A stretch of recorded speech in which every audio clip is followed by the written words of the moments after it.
कुरान और हदीस की रोशनी में कि आया कि जो हमारा किबला अव्वल है बैतुल मुक़द्दस है, मस्जिद अक्सा है, वो हमारे लिए कितना मोहतरम है, कितना बाबरकत है, हमारे लिए कितना एहतराम के काबिल है, हमारे लिए उसकी कदर व मंजिलत क्या है। उसी के हवाले से आपकी बारगाह में चंद बातें मैं अर्ज़ करूँगा।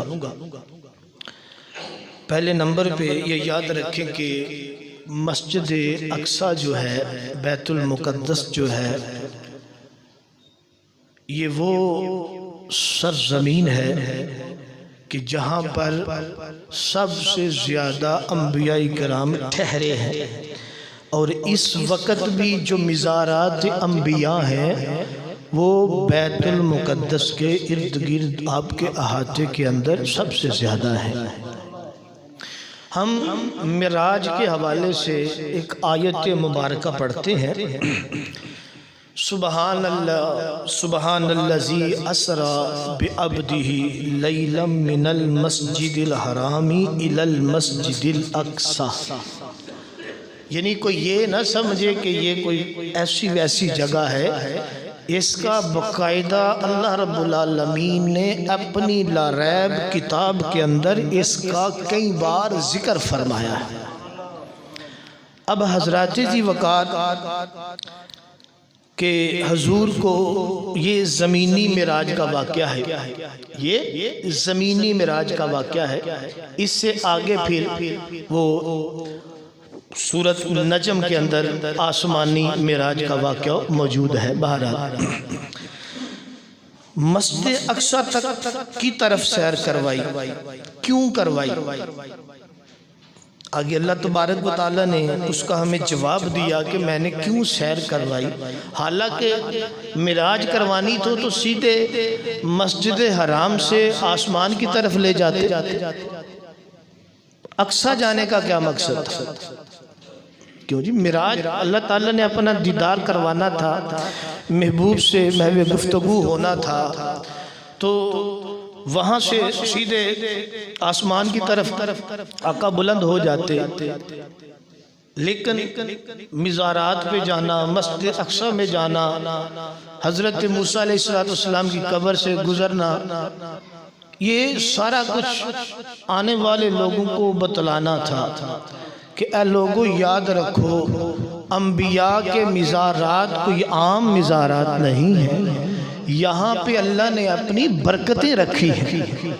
इसी आयत के अंदर अल्लाह ने फरमाया, हमने जो सवाल किया रब की बारगाह में, आजिज़ाना सवाल, वैसे बंदा अल्लाह की बारगाह में सवाल थोड़ा कर सकता, आजिज़ाना समझने के लिए कि मालिक तूने महबूब को मस्जिद हराम से उठाया और मस्जिद अक्सा की तरफ सफ़र क्यों करवाया? तो अल्लाह ने फरमाया, आगे वाला हिस्सा पढ़ो, तुझे समझ आ जाएगी। एक तो तुझे समझ आ जाएगी, दूसरा तुझे अपने अकीदे का पता लग जाएगा कि कहीं तेरा अकीदा कोई मन गढ़ंत तो नहीं है। ये जो आज लोग मिज़ारात पे जाना, अंबिया के पास जाना, उनसे बरकत हासिल करना, उनसे फैज़ लेना, ये आज लोग जो शिरक की मशीन घर में रख के वो निकालते जाते हैं फतवे, तो कहीं तुम इसकी ज़द में तो नहीं आ रहे? क्या तुम्हारा अकीदा कुरान के खिलाफ तो नहीं? तुम बुजुर्गों की कब्रों पे जाते हो, अंबिया के मिज़ारात पे जाते हो, उनसे फैज़ लेते हो, उनके वसीले से दुआ करते हो। तो अल्लाह ने फरमाया थोड़ा सा आगे पढ़ो, एक तो तुझे पता चलेगा कि मैं वहाँ लेकर क्यों गया, और दूसरा तुझे पता चलेगा कि जो अकीदा अहले सुन्नत का है बिल्कुल कुरान और हदीस के मुताबिक। अल्लाह ने फरमाया कि अल्लज़ी बारकना हौलहू, हमने महबूब को इसलिए वहाँ की सैर करवाई मस्जिद अक्सा की कि लिनुरियहू मिन आयातिना, कि हम उनको अपनियां निशानियां दिखलाएं। अब अल्लज़ी बारकना हौलहू, हमने इसलिए मस्जिद अक्सा की सैर करवाई महबूब को कि वहाँ पे हमने इर्द गिर्द बरकत रखी है। हौलहु इर्द गिर्द वहां पे बरकत रखी है। यूं समझे कि अल्लाह की रहमत ने उस जगह को घेरे में लिए हुआ है। आगे हदीस पाक आएगी कि मस्जिद अक्सा जो है, फलस्तीन जो है, मुल्क शाम जो है, वहाँ पर अल्लाह की कितनी रहमतें हैं, कितनी बरकतें हैं। तो अल्लाह ने फरमाया कि हमने महबूब को वो बरकतें दिखाने के लिए, वो निशानियाँ दिखलाने के लिए मस्जिद हराम से मस्जिद अक्सा की तरफ सफ़र करवाया। अब इसकी तफसीर के अंदर आप मशहूर तफसीर उठा लें कोई भी, कि यहाँ से आयातिना से मुराद क्या है, कि कौन सी वो निशानियां हैं कि जिनकी वजह से मस्जिद अक्सा में बरकतें हैं, वो कौन सी निशानियां हैं। आप तफसीर उठाएं, मुफस्सिर जितने भी गुजरे हैं, बुजुर्गान दीन जिन्होंने कुरान मजीद के मुश्किल अल्फाज की तफसीर की है, उन्होंने यही लिखा है कि आयातिना से मुराद वहां पे अंबियाए किराम के मिज़ारात है। वहां पर क्या है, अंबियाए किराम के मिज़ारात हैं, और उन मिज़ारात पर रब की रहमत का नज़ूल होता है, रब की बरकतों का नज़ूल होता है। और हमने अपने महबूब को वहाँ की सैर इसलिए करवाई कि ताकि मेरा महबूब, जो महबूब के सदके जिनको मैंने नबुव्वतें दी हैं, उन पे बरकतें कितनी नाज़िल होती हैं।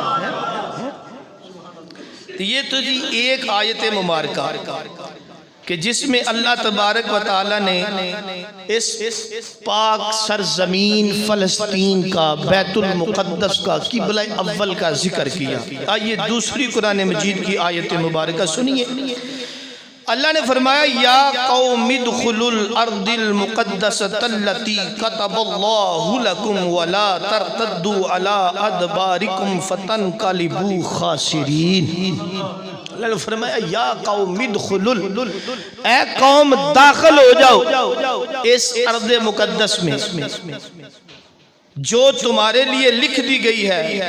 वला तरतद्दू अला अदबारिकुम, यहाँ से वापस ना जाना, यहाँ से पीठ ना फेरना, यहाँ से मुंह ना मोड़ लेना। क्यों? अगर तुम यहाँ से पलट के चले गए, फतनक़लिबू खासिरीन, नुकसान उठाने वालों में से हो जाओ। अगर तुमने फ़लस्तीन से मुंह मोड़ लिया, क़िबला अव्वल से मुंह मोड़ लिया, उस पाक सरजमीन बैतुल मुक़द्दस से मुंह मोड़ लिया और वहां से कहीं और चले गए, तो ये याद रखना कि घाटा खाने वालों में, नुकसान उठाने वालों में हो जाओगे। ये कुरान की आयत मुबारका है, कोई किस्सा कहानी नहीं है। इसीलिए तो जिनके दिलों के अंदर ईमान की रत्ती बराबर भी हरारत मौजूद है, वो आज भी क़िबला अव्वल की ये तड़प रहे हैं। हम आज भी उन कह रहे हैं कि हमें इजाजत दो, कसम बा खुदा हम जाने के लिए तैयार हैं, कोई और कुछ नहीं। तो जो फ़लस्तीन के लोगों पे गोलियां चल रही हैं, कोई ना कोई गोली तो हम भी खा के शहीद हो ही जाएंगे। तो जो बंदा शहादत की तमन्ना ही नहीं करता, वो बंदा ही नहीं है। तो ये पाक सरजमीन, तो ये अर्ज़ मुक़द्दस से क्या मुराद है? आगे तफसीर के अंदर है, आप फरमाते हैं कि इससे मुराद ये है कि वो बैतुल मुक़द्दस और मुल्क शाम है, बैतुल मुक़द्दस और मुल्क शाम है। अच्छा जी, ये दो आयतें होगी। आइए अब तीसरी आयत मुबारका भी हम सुनने की सादत हासिल करते हैं। उससे पहले थोड़ी सी और तफसील समात फरमा ले कि बैतुल मुक़द्दस के अंदर और कौन सी रौनकें हैं, कौन सी बहारें हैं। फरमाया बिल अनहारी वल अशजारी वस्सिमारी, फरमाया बैतुल मुक़द्दस वो बाबरकत जगह है जहां पे अल्लाह ने पानी की नहरें रखी हैं, वहां पे सर सब्जो शिदाब दरख्त रखे हैं। वस्सिमारी, वहां पे अल्लाह तबारक व तआला ने फल और मेवे रखे हैं। इतनी बहारें हैं बैतुल मुक़द्दस के अंदर। हजरत लूत अलैहिस्सलातु वस्सलाम को अल्लाह तबारक व तआला ने इस तरह खिताब फरमाया वनज्जैनाहु व लूतन इलल अर्दिल्लती बारकना फीहा लिल आलमीन। फरमाया हमने निजात दी हजरत लूत अलैहिस्सलातु वस्सलाम को किसकी तरफ, और हमने उन्हें अर्दे मुकद्दस की तरफ भेजा, बारकना जहां हमने बरकतें रखी हैं, फीहा लिल आलमीन तमाम जहानों के लिए। तो अल्लाह तबारक व तआला ने जब हजरत लूत अलैहिस्सलातु वस्सलाम और हजरत इब्राहीम अलैहिस्सलातु वस्सलाम को निजात दी तो दोनों को चाचा भतीजे हैं। ये दोनों, ये कौन है? चाचा भतीजे हैं। इब्राहीम चाचा हैं और हजरत लूत आपके भतीजे हैं। अल्लाह तबारक व तआला ने दोनों को हुक्म दिया कि ऐ मेरी प्यारी हस्तियों, तुम यहाँ से इराक गालबन ये इलाका था जहाँ पे आप रह रहे थे, इस इलाके को छोड़ो और पाक सरजमीन फलस्तीन में चले जाओ। हजरत इब्राहीम अलैहिस्सलातु वस्सलाम वहाँ आकर क़याम करते हैं, वहाँ पे रहते हैं।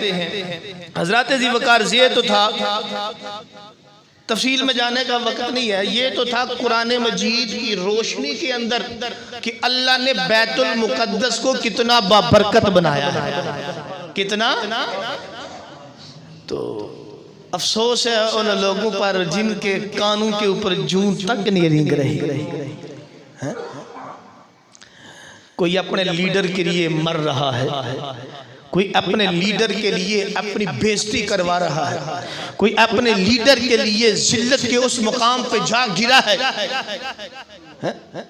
लेकिन अफसोस ना नबी की इज्जत का हमें ख्याल है और ना मुकद्दस मकामात की इज्जत का हमें लिहाज है। लीडरों के लिए हम जान दे रहे हैं, इन कज़्ज़ाबों के लिए हम दज्जालों के लिए जान दे रहे हैं, इन फ्राडियों से हम एक दूसरे के लिए दस्तों गिरेबां हुए मोहल्ले में 3-3 पार्टियां, तीनों आपस में लड़ रही, सिर्फ किसके लिए? एक लीडर के लिए। ना यहां इनका सक्का है ना अगले जहां में इनका ये सक्का है। लेकिन जिसने यहां भी काम आना है और जिन्होंने आगे भी काम आना है उनसे हमने मुंह मोड़ा हुआ। तो रब ने फरमाया वला यरतद्दू और अलादबारिकुम फतन कालिबु खासिरीन, जिसने फलस्तीन से मुंह मोड़ा वो घाटे के अंदर है। आज वो लोग अपना मुहासबा करें कि जो सिर्फ मुसम्मत में अपने आप को और लोगों को तसल्ली दे रहे हैं, वो देखें कि वो किस मुकाम पे खड़े हैं। हजरत जी वकार हदीस से पाक की रोशनी में समाअत फरमाए। हजरत अबू इमामा रज़ी अल्लाह ताला अन्हु फरमाते हैं, अरबी में रहने देता हूँ, अब उर्दू ही पढ़ता चलता तर्जुमा ही करता हूँ। फरमाया करीम नबी ने कि सुन लो, मुल्क शाम अल्लाह का चुना हुआ शहर है, ये कोई आम शहर नहीं है, चुना हुआ शहर है। और मुल्क शाम वो शहर है जिसमें अल्लाह के नेक बंदे जमा होते हैं, और मुल्क शाम वो शहर है जिसमें अल्लाह की रहमत के फरिश्ते दिन रात साया किए हुए होते हैं।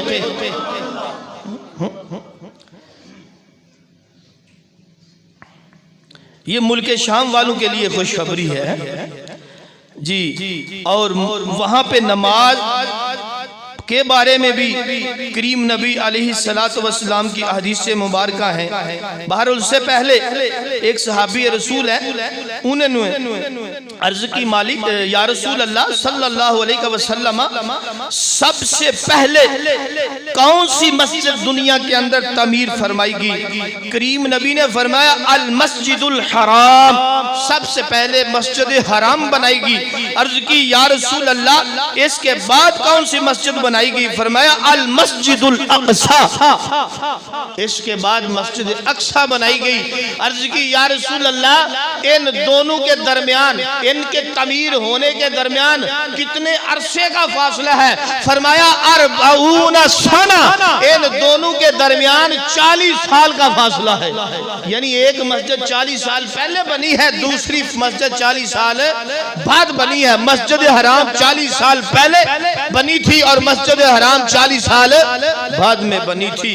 आइए करीम नबी अलैहिस्सलातु वस्सलाम की एक और हदीस पाक सुनिए, शायद के दिल में उतर जाए है मेरी बात, जो हुजूर की बात आपकी बारगाह में मैं कर रहा हूँ, और आपका दिल हो सकता है मचल जाए और आप इन दज्जालों से छुटकारा हासिल कर ले, वरना उम्मीद बड़ी कम है।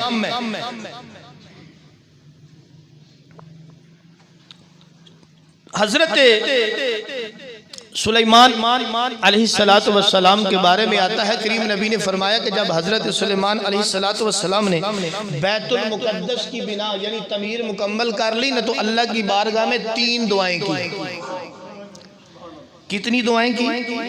3 दुआएं की। नंबर 1, अर्ज की मालिक मैं जो फैसला करूं, जो मुकदमा मेरी बारगाह में आए, उसका जो मैं फैसला करूं वो फैसला तेरे हुक्म के मुताबिक। बहुत बड़ी बात है कि अल्लाह के हुक्म के मुताबिक फैसला बंदे का हो जाए, वरना यहाँ तो बंदे के मुताबिक फैसले होते हैं, बंदा देख के फैसला किया जाता है। आजकल जज भी बंदा देख के फैसला करते हैं, देख के बड़ा डाकू हो तो 50 रुपए का स्टाम्प पेपर लेके उसे फराडिये को भगा देते हैं, को मेरे वर्गा गरीब हो तो उसे अंदर डाल देते हैं, तो उसके लिए कोई छूट नहीं है। बलब चोर, जुत्ती चोर, छटाला चोर है, कोई और इस तरह का चोर हो तो वो अंदर, और पूरे मुल्क को लूटने वाला वो जलंधर है। ये हमारा हाल है। लेकिन अंबिया अल्लाह की बारगाह में दुआ कर रहे, या अल्लाह मुझे ये दुनिया के मुताबिक फैसला करने की तौफीक न देना, बल्कि जब मैं फैसला करने लगूं तो उस फैसले में तेरी रजा भी शामिल हो, मुझे ये तौफीक देना। दूसरी आपने जो दुआ मांगी वो ये थी कि अर्ज की मालिक मेरे बाद जो तूने मुझे हुकूमत दी है, पता है हज़रत सुलेमान अलैहिस्सलातु वस्सलाम की कहाँ कहाँ हुकूमत थी? पूरी दुनिया पे। अब दुनिया के अंदर जो चिरंद परिंद जो कुछ भी है, सुलेमान अलैहिस्सलातु वस्सलाम की हर चीज पर हुकूमत थी। तो अर्ज की मालिक मेरे बाद किसी को ऐसी हुकूमत और बादशाही न देना। नंबर 3, उस मस्जिद अक्सा की बरकत देखिए, उस किबला अव्वल की बरकत देखिए। जी बैतुल हरम में नमाज पढ़े तो 1 लाख नमाज पढ़ने का सवाब है। हजरत सुलेमान अलैहिस्सलातु वस्सलाम ने अर्ज की मालिक जो बैतुल मुकद्दस में नमाज पढ़े, इस नमाज की बरकत से उसे ऐसे पाक और साफ कर देना जैसे आज दुनिया में पैदा हुआ हो, अभी उसकी मां ने जना हो। इतनी बरकतें हैं, इतनी अजमतें हैं, इतनी शानें हैं बैतुल मुकद्दस में नमाज पढ़ने की। आज वो बैतुल मुकद्दस लहू लहान है। आज फलस्तीन के अंदर अपना खून की नदियां बहाई जा रही हैं, लेकिन उसके बावजूद हमने अभी तक उस बैतुल मुकद्दस के लिए कोई हरकत नहीं की। हम मेहराब मिंबर पे बैठ के तकरीरें कर रहे हैं, इसलिए कि हमारे बस में और कोई बात ही नहीं। हम तो यही कुछ कर सकते हैं, ना ये खुद जाते हैं, ना ये मुसलमानों को वहां पे जाने दे जा रहे हैं। वो बैतुल मुकद्दस जो अंबिया किराम की पाक सरजमीन है, वो बैतुल मुकद्दस जहां पे इमामुल अंबिया खातमुन नबीयीन के कदम लगे, हमारे लिए तो यही काफी है। लेकिन क्या वजह, हम क्यों इससे पीछे हैं? क्यों नहीं जिहाद की तरफ आते? बड़ी लंबी हदीस है, आप उसको मैं बिल्कुल छोटा करके उसकी कुछ वजह बयान करके मैं कोशिश करता हूं कि जो हमारे अंदर वो सुस्ती काहिली पाई जा रही है ना, वो क्या है। पहले सुनिए, कुरान पाक में है कि वमा लकुम ला तुकातिलूना फी सबीलिल्लाहि वल मुस्तदफीना। अल्लाह फरमाता है तुम्हें क्या हुआ, तुम जिहाद क्यों नहीं करते? ये मेरा नहीं, रब का फरमान है। किसका? इस जमीन को किसने बनाया है? इस दुनिया को किसने बनाया है? तो जो बनाने वाला वो इसके निज़ाम को बेहतर जानता है जो आज का यहूदी या आज का ये जो लिबरल है ये बेहतर जानते हैं। बोलिए अल्लाह बेहतर जानता है या आज के बेहतर जानते हैं? अल्लाह बेहतर जानता है इस दुनिया के अंदर निज़ाम कैसे कायम रखना है, अमन कैसे रह सकता है, सलामती कैसे रह सकती है। अल्लाह फरमा रहा है कि वला वमालकुम ला तुकातिलूना फी सबीलिल्लाह, और तुसी जिहाद क्यों नहीं करदे? की जवाब है कोई? जिहाद तो फर्ज हो चुका है। जिहाद तो पैसे पहले भी फर्ज था हम पे, ये कश्मीर के हवाले से बड़ी देर से फर्ज है, तो अब तो अखीर हो गई। चलो कश्मीर तो तुमने बेच दिया, उनकी आंखें तो बंद कर ली, कल क़यामत के दिन पता चलेगा ना। तो ये तो किबला अव्वल है, बैतुल मुक़द्दस है, अंबिया की पाक सरजमीन है। इसके लिए भी तो मुजम्मत पे लोगों को बस दरकार है। फरमाया वल मुस्तदफीना मिनर रिजाली वन निसाई वल विल्दानिल लदीना यक़ूलूना, फरमाया कि तुम अल्लाह की राह में जिहाद क्यों नहीं करते? कमजोर मर्दों और औरतों और बच्चों के वास्ते से ये दुआ कर रहे हैं कि ऐ रब हमें इस बस्ती से निकाल जिस बस्ती के लोग जालिम हैं। यानी वो लोग अपने बूढ़ों के, अपने बच्चों के और कमजोर लोगों के वसीले से रब की बारगाह में दुआ कर रहे हैं कि या अल्लाह हमें इस बस्ती से निकाल दे, इस बस्ती के लोग बड़े जालिम हैं।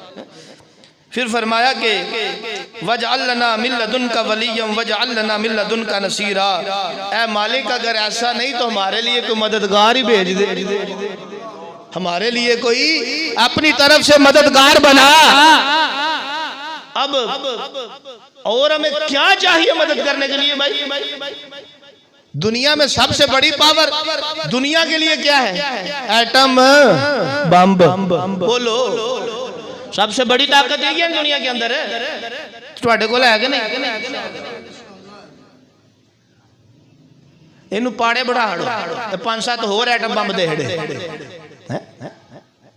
वो एक कादे लिए बनाया, मुझे देर समझ आउंदी था कि किसके लिए बनाया था, क्यों बनाया था? सिर्फ वो नमाज के लिए। बहरहाल ये पता चल सी जब आंखें बंद हो सी तो फिर क्या होगा? हजरत जी वकार हर बंदा टीवी पे भी देख रहा है, अब कुछ ना कुछ टीवी वालों को भी शर्म आ ही गई है, और उन्हें पता है हम अगर ना भी दिखाएं तो हर बंदा देख रहा है। अगर टीवी वाले ना भी दिखाएं तो क्या हमें पता नहीं चल रहा? क्यों जी? तो उन्होंने टीठ से मारे वो भी पेवा होंगे ना, अंदर वो भी इसराइली ने पक्के। हर बंदा देख रहा है कि जंग के कुछ असूल होते हैं, क्यों जी? और जंग बस्ती पर नहीं की जाती, बच्चों पे नहीं गोलाबारी अपना बारूद बसाया जाता, बूढ़े पे भी नहीं। ये इस्लामी कानून है, हमारे आका ने हमें बतलाया है। करीम नबी अलैहिस्सलाम जब जिहाद के लिए अपना कोई काफिला भेजते ना तो उनको पक्की तरह तंबीह करते, अब मेरे साहबा याद रखना, न हत्थे पे वार नहीं करना, बूढ़े को नहीं तंग करना, बच्चे को भी नहीं मारना, औरतों को भी तंग नहीं करना। आइए इस्राइली खतून का इंटरव्यू सुनिए, ये हालिया का इंटरव्यू है थोड़े दिनों का, आपने उसकी वीडियो भी देखी होगी।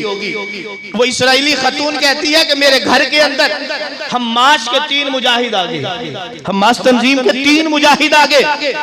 मैं डरी, मैंने चीखो पुकार की, लेकिन उन मुजाहिदों ने कहा बीबी परेशान ना हो, हम मुसलमान हैं। हाँ जी बीबी परेशान ना हो, हम मुसलमान हैं, हम उस मोहम्मद अरबी का कलमा पढ़ने वाले हैं जिसने कभी जानवर को भी तकलीफ नहीं दी।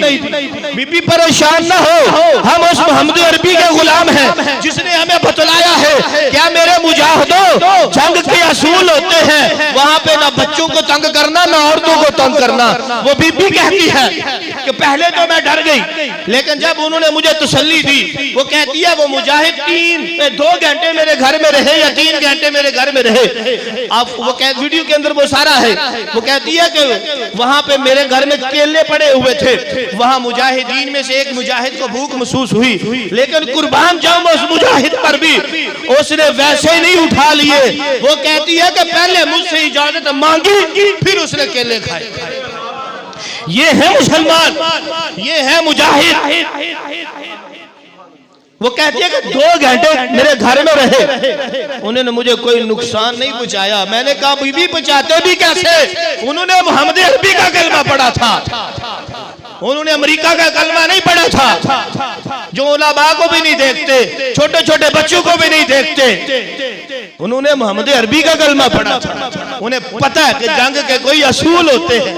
बीबी फरमाती है कि 2 घंटे के बाद वो बड़े आराम से मेरा दरवाजा बंद करके वहां से चले गए। और आज ये जो इस वक्त है, इन्होंने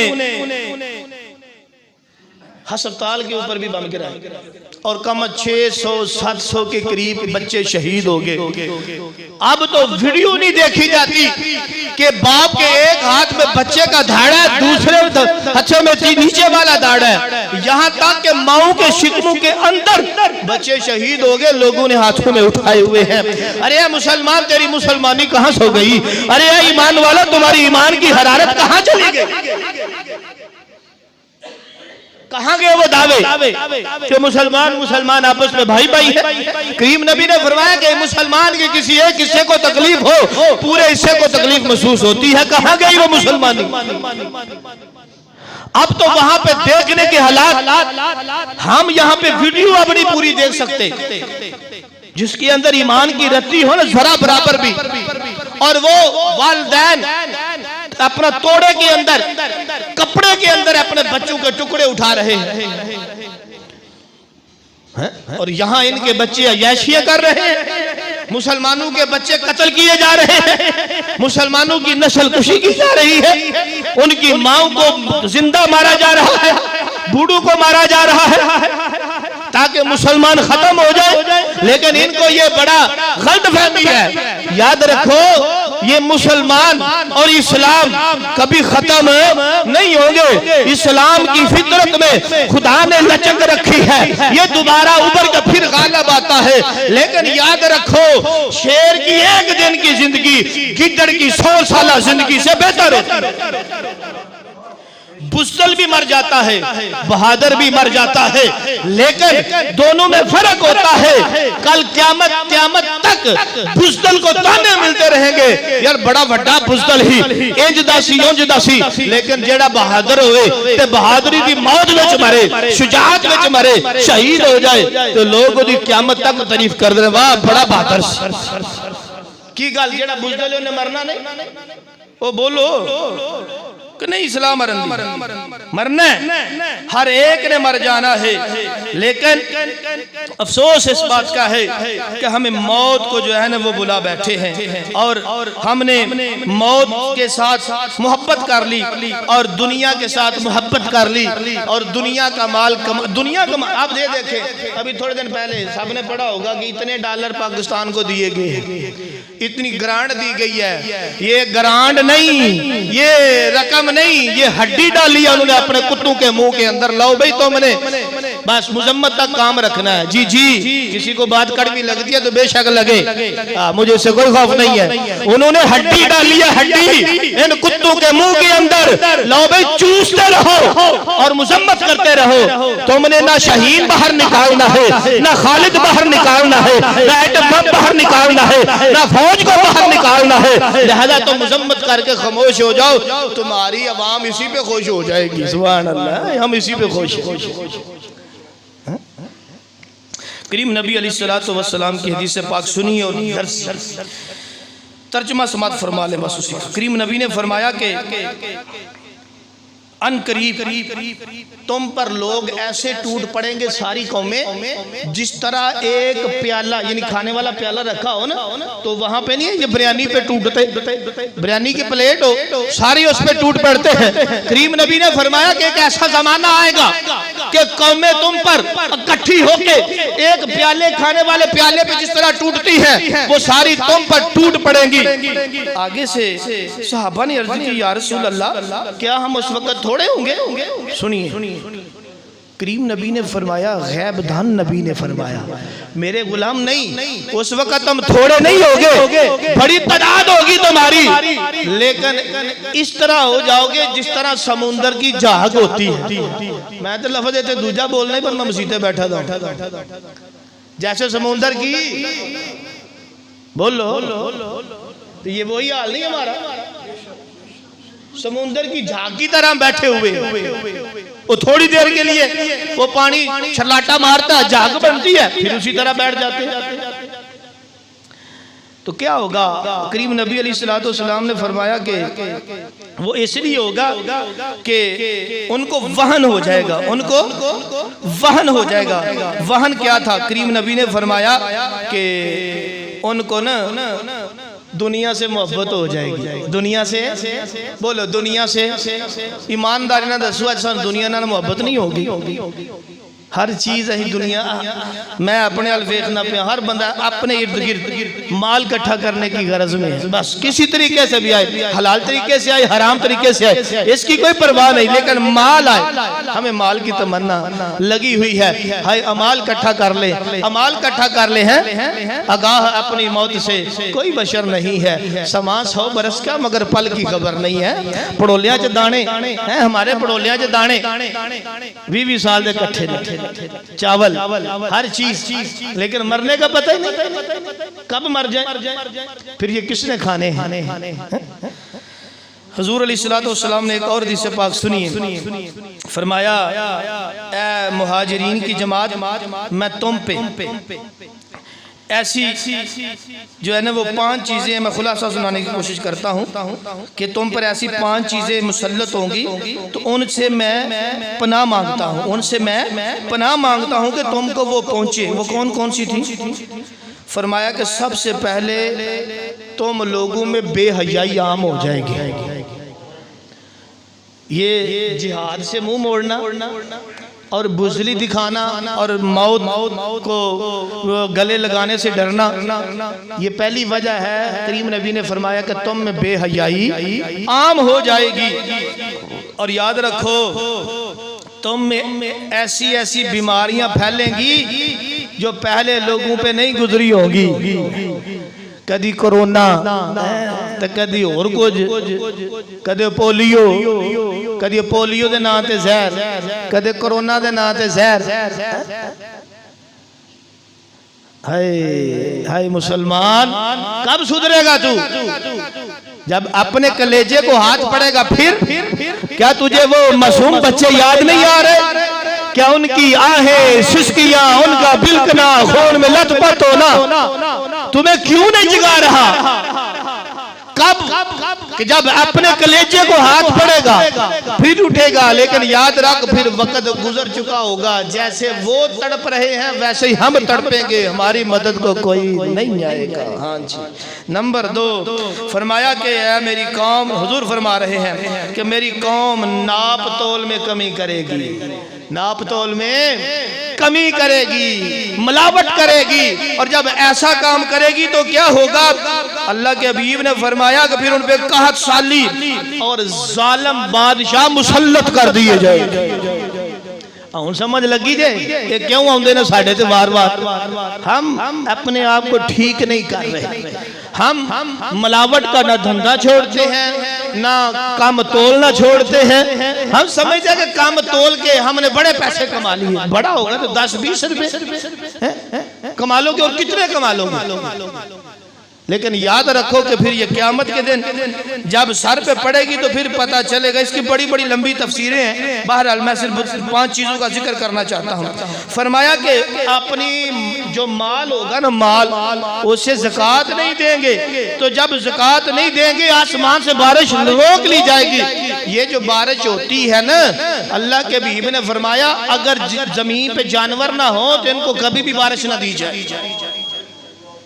फिर फरमाया कि ये अल्लाह के और अल्लाह के रसूल को आहद को तोड़ने वाले और दूसरी कौमें इन पर दुश्मन बनाकर मुसल्लत कर दिए जाएंगे और जो कुछ इनके हाथ में होगा वो सारा छीन के ले जाएंगे। नंबर 5 फरमाया कि जब इनके इमाम, इस इमाम से मुराद ये वाला इमाम भी है, इस इमाम से मुराद सरदार भी है, इस इमाम से मुराद लीडर भी है, इस इमाम से मुराद हाकिम भी है, क्योंकि आगे जो तफसील आ रही है वो ये है कि जब इनके इमाम अल्लाह के कानून के मुताबिक फैसले नहीं करते जो अल्लाह ने उतारे हैं तो उसे इख्तियार नहीं करते तो अल्लाह ताला उनको आपस में लड़ाई डाल देता है।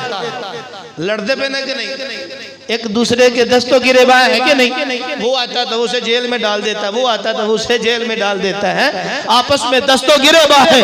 क्यों है कि हमने अल्लाह और अल्लाह के रसूल के दामन को छोड़ दिया है। जब तक हम हुजूर अलैहिस्सलातो वस्सलाम के दामन को नहीं पकड़ेंगे, हुजूर अलैहिस्सलातो वस्सलाम के दामन में नहीं आएंगे, हम इज्जत तलाश कर रहे हैं यहूदो नसारा की झोली में, तो वहां से इज्जत नहीं मिलती। इज्जत देने वाला मेरा रब है। इज्जत कहाँ से मिलती है बोलो? अल्लाह रब्बुल आलमीन की बारगाह से। जिसे वो इज्जत दे उसे कोई मिटा नहीं सकता और जिसे वो जलील कर दे उसे कोई उठा नहीं सकता। तो जिन्ने मर्जी बैनर ला लो, डाकू डाकू ही रहते। खासान रसूल वक्त दुआ है, खासान रसूल वक्त दुआ है, उम्मत पे तेरी आके अजब वक्त पड़ा है। जो दीन बड़ी शान से निकला था वतन से, परदेश में वो आज गरीबुल गुरबा है। जिस दीन के मदऊ थे कभी कैसरो किसरा, खुद आज वो मेहमान सराय फुकरा है। आज वो दीन खुद मेहमान बना हुआ है, कभी कहीं पे जा ठहरता है, कभी कहीं पे जा ठहरता है। लोगों याद रखो, इसराइल यहूदी हैं और उनकी मदद के लिए पता है आपको अमेरिका ने क्या भेजा है? सुनिए, अमेरिका ने फौज भी भेजी है, सामान भी भेजा है। अमेरिका वो शैतान है कि जो इंसानियत के नात पे बड़े वो गाने अलापता है, बड़ी बातें करता है कि मैं इंसानियत का अलम बरदार हूँ, लेकिन उसे कश्मीर के अंदर मुसलमानों का खून नहीं नजर आया। अब मैं फिर नाम लेना शुरू, यानी जहाँ जहाँ भी मुसलमानों का खून बहा उस लाइन को वहाँ मुसलमानों का खून और इंसानियत नजर ना आई।